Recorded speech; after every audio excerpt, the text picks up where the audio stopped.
Hi അസ്സലാമു അലൈക്കും. എന്താണ് എല്ലാവരുടെയും വിശേഷം? അങ്ങനെ പറഞ്ഞ് വന്ന് നോമ്പ് കഴിയാനും ആയില്ലേ.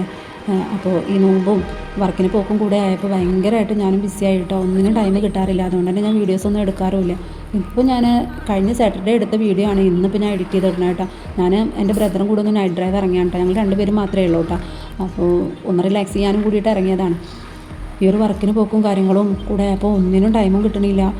പിന്നെ നമ്മൾ അരമണിക്കൂർ ചെയ്യേണ്ട പണിയാണെന്നുണ്ടെങ്കിൽ വീഡിയോ കൂടി എടുക്കുമ്പോൾ 1 മണിക്കൂറാവും. ഞാനും ഓഫീസിൽ നിന്ന് തിരിച്ച് വീട്ടിലോട്ട് എത്താൻ ഏകദേശം ഇപ്പോൾ 5:45 6 മണി എന്തായാലും ആവും. എന്തെങ്കിലും പർച്ചേസോ കാര്യങ്ങളോ ഉണ്ടെങ്കിൽ 6:15. മിക്ക ദിവസവും ഞാൻ കുളിച്ച് നിസ്കരിച്ച് എന്തെങ്കിലും കിച്ചണിലോട്ട് വരുമ്പോഴത്തേനും ബാങ്ക് കൊടുത്തിട്ടുണ്ടാവും. അല്ലെങ്കിൽ ചിലപ്പോൾ ഒരു ജ്യൂസ് എന്തെങ്കിലും ഉണ്ടാക്കാനുള്ള ടൈം മാത്രമേ ഉണ്ടാവുക. പിന്നെ നോമ്പ് തുറന്ന് ആ വെള്ളം എന്തെങ്കിലും കുടിച്ച് നോമ്പ് തുറന്നതിന് ശേഷം മഗ്‌രിബ് നിസ്കരിച്ച് വീണ്ടും ഞാൻ കിച്ചണിലോട്ട് കയറിയിട്ടാണ് ഫുഡ് ഉണ്ടാക്കുക. ഫുഡ് ഉണ്ടാക്കി ഒന്നുകൊണ്ട് കഴിയാനാകുമ്പോഴത്തേന് തന്നെ ട്യൂഷന് മക്കൾ വരുന്നുണ്ട്, അവർ വരും. പിന്നെ ഇപ്പോൾ എല്ലാവർക്കും എക്സാമാണ്, മക്കൾക്കും എക്സാമാണ്. അപ്പോൾ ആകെ ബിസിയാണ്. അപ്പോൾ വീഡിയോ എടുക്കാനൊന്നും നിൽക്കാറില്ല കേട്ടോ. അങ്ങനെയാണ് ഇപ്പോൾ ഞാൻ വീഡിയോസൊന്നും എടുക്കാത്തത്. ഞാൻ ഇപ്പോൾ കഴിഞ്ഞ സാറ്റർഡേ, ഇപ്പോൾ നോമ്പ് തുടങ്ങിയ മുതലുള്ള സാറ്റർഡേസിലൊക്കെ ഞാൻ അധികം എൻ്റെ വീട്ടിലോട്ട് പോകാറാണ്. മോൾക്ക് സാറ്റർഡേ ക്ലാസ്സില്ല. അപ്പോൾ ഇപ്പോൾ വന്നിട്ട് മോളെ കൊണ്ടുപോകും. ഞാൻ പിന്നെ വർക്ക് കഴിഞ്ഞ് വന്നാൽ നേരെ വീട്ടിലോട്ട് തന്നെ വരിക കേട്ടോ. അവിടെ പൂച്ചക്കുട്ടികളുണ്ടല്ലോ, അവർക്ക് ഫുഡൊക്കെ കൊടുത്ത് കുറച്ചധികം ഫുഡ് വെച്ച് കൊടുക്കും. കാരണം ഞാൻ പിന്നെ സൺഡേയിൽ ഏകദേശം ഒരു ഉച്ചയ്ക്ക് ആകുമ്പോഴാണ് തിരിച്ച് അധികം വരാറ്. അപ്പോൾ അവർക്കുള്ള ഫുഡൊക്കെ വെച്ച് കൊടുത്തിട്ട് ഞാൻ വീട്ടിലോട്ട് പോകും. എന്നിട്ട് പിറ്റേ ദിവസം അവിടെ നത്തായൊക്കെ കഴിച്ച് പിന്നെ നന്നായിട്ട് കിടന്ന് ഉറങ്ങി റിലാക്സ് ചെയ്തിട്ട് പിന്നെ അവിടെ നിന്ന് ഇങ്ങോട്ട് വരും. ഉച്ചയോട് കൂടിയിട്ടാണ് ഇങ്ങോട്ട് വരിക. എന്നിട്ട് വീണ്ടും ഇവിടെ വന്നാൽ ക്ലീനിങ്ങും കാര്യങ്ങളും എന്തായാലും ഉണ്ടാകും. പിന്നെ കാര്യങ്ങളൊക്കെ കഴിഞ്ഞ് കുളിച്ച് നിസ്കാരമൊക്കെ കഴിയുമ്പോഴത്തേനും പിന്നെ നമുക്ക് വീണ്ടും കുക്കിങ്ങിനുള്ള ടൈമായി. അപ്പോഴും ടൈം കിട്ടാറില്ല. അതുകൊണ്ട് ഞാൻ വീഡിയോസ് ഇപ്പോൾ തൽക്കാലം സ്റ്റോപ്പ് ചെയ്തത് അതുകൊണ്ടാണ്. ഞാനും ബ്രദറും കൂടി വന്നിട്ടുള്ളത് എൻ്റെ ഓഫീസിൻ്റെ തൊട്ടടുത്ത് വരുന്ന സ്ഥലമാണ് കേട്ടോ. പൊന്നാനി കർമ്മ റോഡ്. ഓഫീസിൻ്റെ നേരെ ഓപ്പോസിറ്റ് ഒരു വഴിയുണ്ട്. ആ വഴി കൂടെ വന്നാൽ ഇങ്ങോട്ടാണ് എത്തുക. അത്രയും അടുത്തായിട്ട് പോലും ഇന്നാണ് ഞാൻ ഈ നോമ്പ് തുടങ്ങിയിട്ട് ഇങ്ങോട്ട് വരുന്നത്. ഹസ്ബൻഡ് ഉള്ളപ്പോൾ ഞങ്ങൾ നൈറ്റ് ഫുഡ് കഴിക്കാനൊക്കെ വരാറുണ്ട് കേട്ടോ. ഇവിടെ എന്താ പ്രത്യേകത എന്ന് വെച്ചിട്ടുണ്ടെങ്കിൽ ഇത് ഒരു പൂരം പോലെയാണ്, എപ്പോഴും ഇതേ അവസ്ഥയാണ് കേട്ടോ. ഇപ്പോൾ ഈ നോമ്പായപ്പോൾ കുറച്ചുകൂടി സ്പെഷ്യൽ ഐറ്റംസും വെറൈറ്റീസും അതുപോലെ തന്നെ അത്താഴ ബിരിയാണി ഒക്കെ ഇവിടെ ഇപ്പോൾ ഉണ്ട് കേട്ടോ.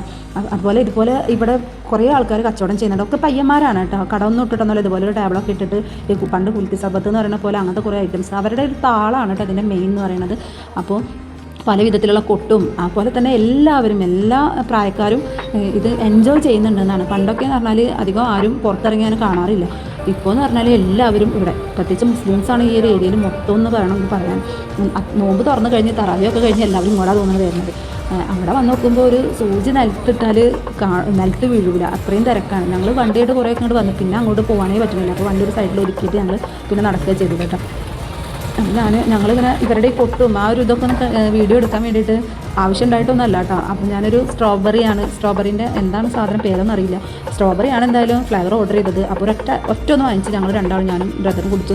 പിന്നെ എനിക്ക് ഭയങ്കര ഇഷ്ടമാണ് ഈ ഉപ്പിലിട്ടത്, അങ്ങനത്തെ ഐറ്റംസ് ഭയങ്കര ഇഷ്ടമാണ്. അപ്പോൾ അത് വാങ്ങിച്ചു. അത് നല്ല മുളക് പൊടിയിലിട്ടിട്ടാണ് കുഴച്ച ആ ഒരു ടൈപ്പാണ് കേട്ടോ കിട്ടിയത്. അതൊന്നേ കഴിച്ചുള്ളൂ. അപ്പോൾ ഇതിനെ ആ എരിവുകൊണ്ട് പിന്നെ മതിയെന്ന് പറഞ്ഞ് പോവുകയും ചെയ്തു. ഞാൻ വീട്ടിൽ നിന്ന് വരുമ്പോൾ തന്നെ ഫുഡൊക്കെ കഴിച്ചിട്ടുണ്ടായിരുന്നു കേട്ടോ. ഒന്നാമത് ഇവിടെ ഭയങ്കര റഷാണ്. അപ്പോൾ ഫുഡ് കഴിക്കാനൊന്നും പറ്റിയൊരു സാഹചര്യം. എനിക്ക് അത്രയും തിരക്കിൻ്റെ ഇടയിൽ ഫുഡ് കഴിക്കാനാണ് എനിക്ക് ഇത്തിരി ബുദ്ധിമുട്ടുള്ള കേസാണ്. അപ്പോൾ അതുകൊണ്ട് ഞാനും ഫുഡ് കഴിക്കാൻ സമ്മതിച്ചില്ല.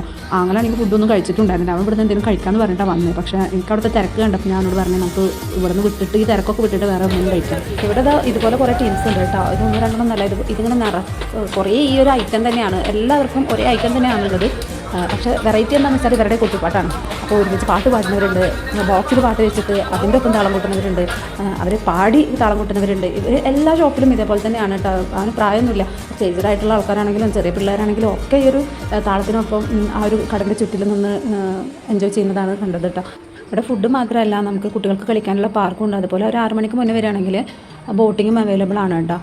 അപ്പോൾ ഇത്രയൊക്കെയാണ് ഇവിടുത്തെ വിശേഷങ്ങൾ. പിന്നെ ഇപ്പോൾ ഈ പെരുന്നാളിനോട് ചേർന്നിട്ടുള്ള ഡ്രസ്സിൻ്റെ കുറച്ച് കാര്യങ്ങളൊക്കെ ഇവിടെ കാണുന്നുണ്ട്. അതൊന്നും സാധാരണ ഉണ്ടാവാറില്ല, ഇപ്പോൾ കാണുന്നുണ്ട്. അപ്പോൾ ഞങ്ങൾ വീട്ടിൽ നിന്ന് ഇറങ്ങുമ്പോൾ തന്നെ ഏകദേശം 10 മണിയായിട്ടുണ്ടായിരുന്നു കേട്ടോ. തിരിച്ച് പോകുമ്പോൾ 12:30 മണിയായിട്ടുണ്ടായിരുന്നു. അപ്പോൾ ഇന്നത്തെ വിശേഷം ഇത്രയൊക്കെയുള്ള. അടുത്ത വീഡിയോ ആയിട്ട് വരാം. ബായ്.